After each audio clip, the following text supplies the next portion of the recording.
राधे राधे बहनों, आज मैं फिर हाजिर हूँ आपके लिए बहुत सुंदर सा गीत लेके। और ये गीत तब गाई जाती है जब बारात दरवाजे पे आ जाती है, तब गाई जाती है।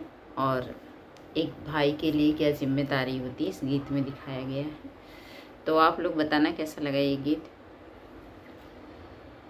अरे अरे भैया कावना रामायावरो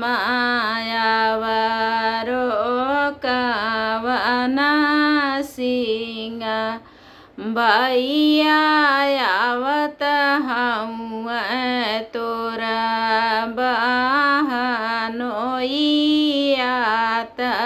एक चोट लड़ी जाया, एक चोट लड़ी हा दूसरा चोट आवारो तीसरा चोट भैया हारी गई न जीरा ये सब हिनिया बहनों सरवा जीती लेहल भैया हारी गई न जीरा ये सब हिनिया बहनों सरवा जीत लिहल।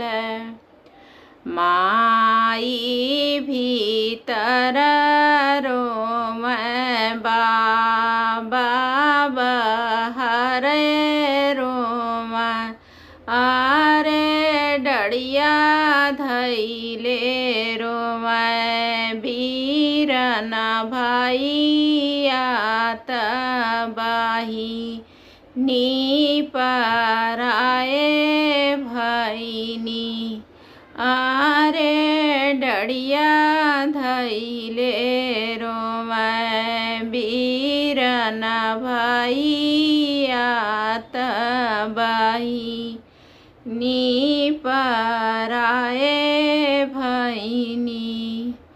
माई के रोवले आचर भीज बाबा पटुक भीज आरे भैया के रोवले रुमाल भीज बहिनी पराए भैनी। एक बन गाइनी दूसरे बनायावारो तीसरे बन आरे चौथे बनावा पलटी बेटी देखनी माई के केहू नाही बाबा के केहू नाही। होले से बोले न दूल्हे दुलरू आरे चला धना हमारे तू देश बाबा के सब लोग माई के सब लोग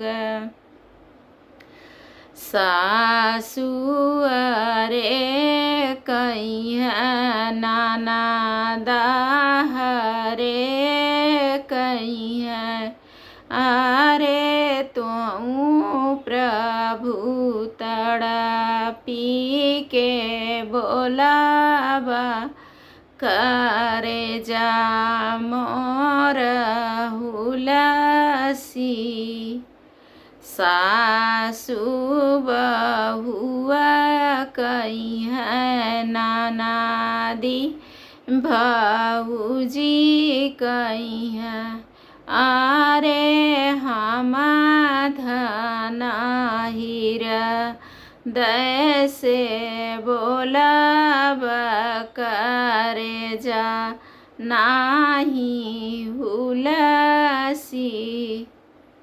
कैसा लगा ये गीत आप कमेंट करके ज़रूर बताना।